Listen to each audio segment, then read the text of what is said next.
answering your nutrition questions, especially those that I've never answered before. So a few days/weeks ago, I asked you on Instagram what nutrition questions you had that I hadn't answered before, and you guys came through. I have a bunch of different questions. I'm going to try to get through as many as I can, and thank you to everybody who participated and left their questions. If you didn't, then make sure that you follow me on Instagram for the next Q&A session.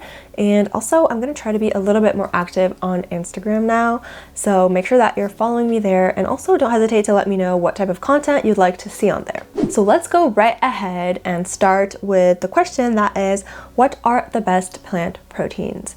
And I have made a video on plant protein and like protein in general. Make sure that you're getting enough that you can check out here if you want more information on that. But in general, I would say that the best source of plant protein are tofu and like soy-based products and edamame, and also lentils. They are a really good source of protein. Other legumes as well, like beans, different types of beans or chickpeas, and whole grains are also a pretty good source of protein. Things like whole wheat pasta or like quinoa or oats. They all have a pretty good protein content. And finally, nuts and seeds can be good addition. Like I wouldn't rely on them for your protein intake because they do contain lots of fat as well, which is good, but just like protein is not like the main thing. But they can be good to sprinkle on your dishes or just have as a snack, and it can be a great way to kind of boost your protein content. The next question is, how can you balance your hormones with nutrition? So this depends. If you have an actual hormone imbalance, then I would suggest that you get that checked out medically and that you do like medical treatments for that, and that you like are followed by a doctor. But if you don't have any real issue like that, I don't think there's any miracle way to like balance your hormones, and studies on that are also very limited. We don't really know which foods can impact our hormones, certainly to the extent that we actually like see a difference. So what I would recommend is what I recommend for most things is to eat mainly whole foods. Make sure that you're eating plenty of whole grains, that you're preferring them over refined grains, also that you're eating plenty of fruit and vegetables, nuts and seeds, and that you're drinking plenty of water, and then getting good amounts of sleep and exercise. Also make sure that you're taking care of your gut health, and basically doing the things that I talked about will help you with your gut health. You can also make sure that you're consuming probiotics, so either supplement or you can get them from things like yogurt or like kimchi, kombucha, things like that. Do you feel like you're always going on different types of diet plans but nothing seems to work? Do you feel like you can't control yourself around food and that your food obsession is taking up all of your energy and time? Do you wish you could build healthy eating habits that actually last without restricting yourself from any of your favorite foods and saying goodbye to dieting forever? I put together a free training that covers the 8 steps you need to take in order to figure out healthy eating for good. In this training, you'll learn about which foods you should be having for optimal health, which ones you should be avoiding also, and the quantities in which you should be having them. You'll also learn why you need to incorporate the less healthy foods that you love into your diet and how you can do that. You'll learn how mindful and intuitive eating can massively help your healthy eating habits. You'll learn about the relationship with food you need to have for lasting results, and more. So make sure you check out the link for that in the description. You have nothing to lose and everything to win. Now back to the video. So another question is, what things are diet culture right about? And she says, I'm not pro diet culture, by the way. So I don't think that there are any things that diet culture is right about, because I think that it's a mindset thing. So let's say that diet culture is telling you you always have to choose the burger and you can never choose the salad. But let's say that one day you go to like eat dinner and you don't want the burger. Your body is telling you like, I'm really craving the salad right now.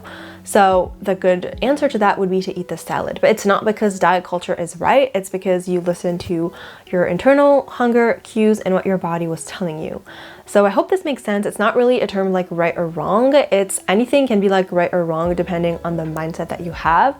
So basically for diet culture, you have to make sure that you're doing things because they seem good to you, and not that you're not creating like anti-diet food rules for yourself. And I've talked about this before. I need to make an entire video on like anti-diet food rules, because there's definitely things that you can tell yourself that you can't do because you think that it's diet culture, but actually it's just your personal preference. Let's say that you're really craving water, but you're like, oh no, that's such a diet culture thing, I should be having soda. That would be like an anti-diet food rule. So in short, it's just all about your mindset around these things. Next question is what to eat to get rid of constipation. Fiber. Make sure that you're eating plenty of fiber. So you can find fiber in fruit and vegetables, in whole grains, beans, legumes, and make sure that you're getting both insoluble and soluble fiber. Again, if you're eating the things that I just mentioned, you will be fine. Make sure that you're also taking care of your gut health. So this also goes with the previous question. I have made a video on fiber that you can check out here if you're interested, if you want more information. Next question, does intermittent fasting help in weight loss? So I guess the short answer to that would be no. Intermittent fasting shouldn't be seen as a weight loss method. If you're not familiar with what it is, it basically means that you are fasting within a certain window of time, so you're not consuming any types of foods, and like you're letting yourself consume foods within like a certain time frame, which can be different for everybody.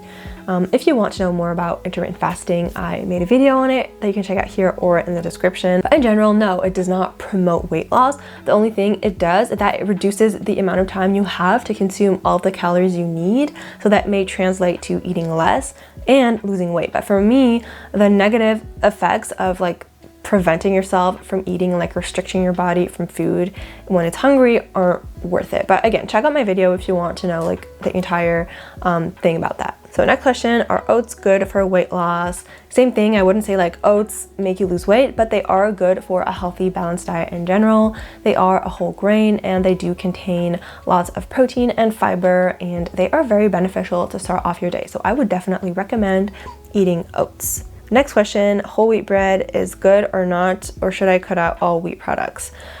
Whole wheat bread is great. It's a good alternative to white bread. I mean, white bread is still absolutely fine, but in whole wheat bread, you have more fiber, more protein. It's just less refined in general.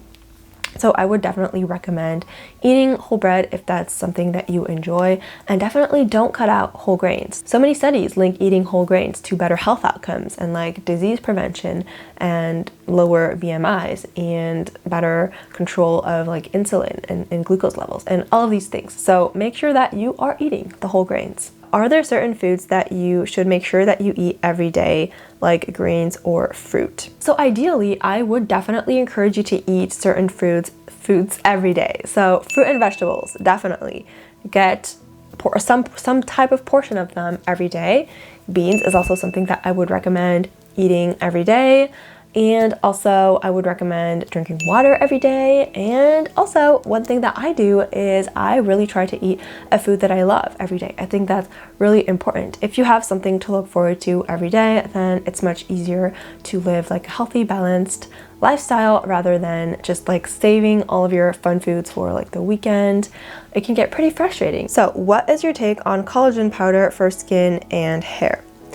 Well, I'm a little like on the fence about that. The studies are certainly mixed and they're actually like not that many. It's like the very beginning of studies on these supplements, and some studies do show that they can be helpful. Collagen like powder, collagen supplements in general can be helpful. There can also be a lot of marketing pumped into that, so I would definitely prefer to focus on foods that will naturally help your body produce more collagen.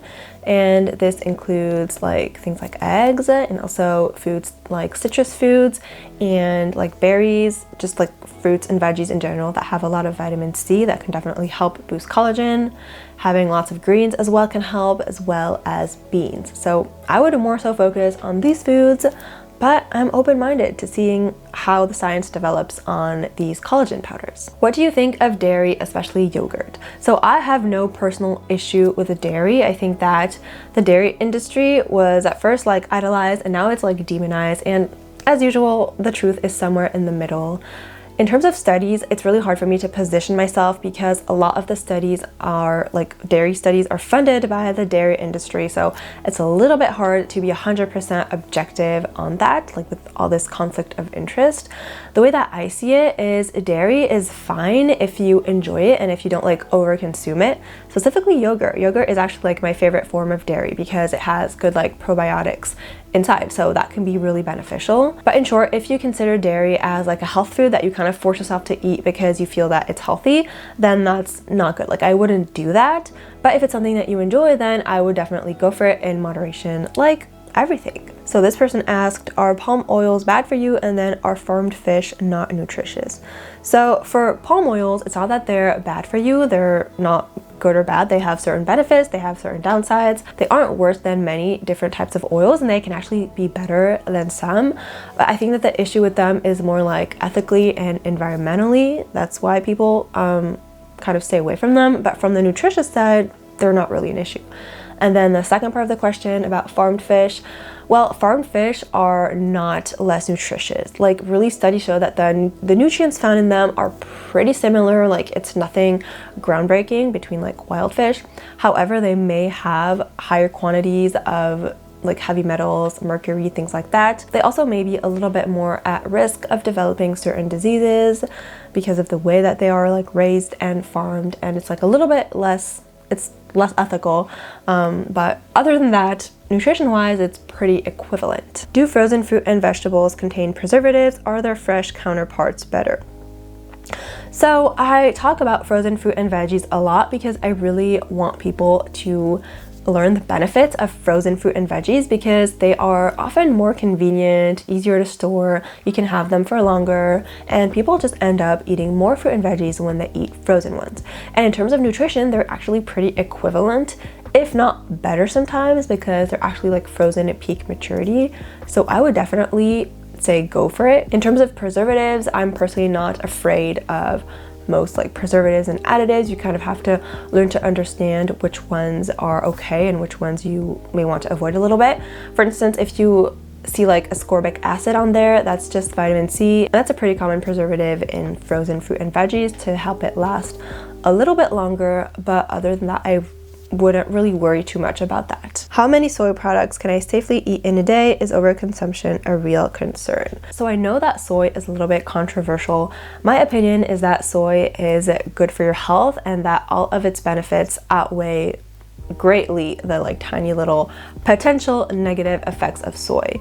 But I would just say eating 1 to 2 portions of soy a day is definitely very beneficial, and I would absolutely recommend that. And if you want to know more about soy and go more in depth into it, I made a video about soy that you can check out here or in the description. So, is it hard to be anti-diet culture in Paris? Oh, she said, love your work and I'm grateful for you. Thank you so much. That's very nice. So I would say that in Paris, there are definitely a lot of things that are pretty rooted in diet culture. But it's like most people don't really realize it, and they just kind of say things, they kind of like give their opinions when you didn't ask for them. And that's kind of the worst part. They can say things about your food, or they can say things about like other people like food, and it's just, that's like the worst part to me, I would say. But if you are confident in what you're doing, if you've done like the deconstruction work around diet culture, and if you're really like, okay, I know what I'm doing, this is beneficial for me, then it's pretty easy to like tune out of that and do your own thing. I think in general, it's easier to be anti-diet culture in France definitely than in the United States. Okay, I'm gonna try to get through a few more. There's so many I won't be able to get through. I'm not quick enough. So, is it normal to get hungrier before your period? And yes, it's absolutely normal, because when you are on your period, like right before your period, you're gonna have really high estrogen levels, and when your estrogen levels are high, your leptin levels are low. And leptin is the hormone that signals satiety. So it tells your body, okay, I'm full, you can stop eating. So obviously, if your leptin is low, then you are more likely to feel a little bit hungrier and to have like more different types of cravings. So yes, that's absolutely normal. And if you want to learn more about periods, I made a video on how to eat on your period that you can check out here or in the description. Have you ever struggled with overeating? Yes, definitely. When I was doing like my first couple years of studying, I was overeating all the time because food was basically my main source of comfort and the only way that I could take a break of my work. I would just be like, oh, let me just eat, and that way I'll be able to not work. So definitely overeat during that time. It was a really bad time for me, but now I've gotten past that and it's awesome. What are good supplements to add to your healthy diet? So if you're eating a healthy, balanced diet, I don't necessarily think that you need to be supplementing, unless with B12 if you're vegan, or with like a vitamin D if you don't get out in the sun a lot, or if you have like darker skin. And there are certainly like other supplements that may be needed for every like specific individual depending on your specific needs, but in general there's not like one supplement I really recommend. I would say the only supplement that I take once in a while are like probiotics. Like whenever I have to take antibiotics, I take probiotics to go along with that, or when I like travel to like foreign countries, I also take probiotics, or anytime I kind of feel a little bit not aligned with my gut and my stomach, I take probiotics. And I sometimes take a multivitamin in the winter to kind of help me get through it. What did you study? So I did 2 years of like medicine, like medical school, and there's like a huge contest at the end, which I did not get into, sadly. So that still went towards like my bachelor's degree, and then I had to do 2 more years to like get that degree. And during these 2 years I studied cellular biology and physiology, and then after that I did a master's degree. So I studied nutrition, and I studied a lot of like animal nutrition and then also human nutrition, and the last year was really focused on the link between nutrition and health. So yeah, that's what I studied. So basically I have a master's degree in biology specialized in nutrition and health. If you're overweight, say BMI 35 or more, should you try to lose weight? So I definitely don't think that weight loss should always be the main goal for anything. Yes, definitely obesity can put you at risk for other types of things, but what may put you at even greater risk is if you start like a fad diet, a drastic diet, yo-yo diet, like weight cycling, all of these things. It's even worse. So I would definitely recommend doing an approach that helps you lose weight gradually without being obsessive about it, without it being your number one goal, and really focusing on health at first and healthy nutrition, eating balanced things, and eating in a way that is actually sustainable. So I'm going to answer one last one and then I'm going to stop for now. So is it okay to drink water during meals, or should I wait at least an hour or so before I can drink water again? Yes, it's absolutely okay to drink water during meals. In general, anything food combination wise, like people who say you shouldn't eat fruit while you eat meat, or you should eat fruit like before or whatever after, all of these combination things, and same thing for water. Your body knows how to handle all of this. There is water in the food that you eat already. Your body knows how to deal with both nutrients like foods, physical food, and also water. If you're thirsty throughout your meal, you can totally eat throughout your meal. Now, I know some people prefer to drink like before or after their meal, but it has nothing to do with the fact that it's like better for you or not. It's really up to your personal preference and what also makes you feel better. Because again, even if science doesn't say that you can't drink water throughout your meal, if you find that when you drink water while you eat, you don't feel good during it, then you don't have to do it.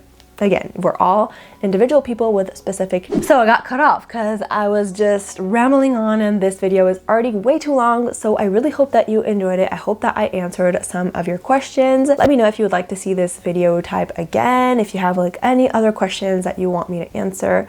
And I hope that you like this video and subscribe, and see you on my next one. Bye.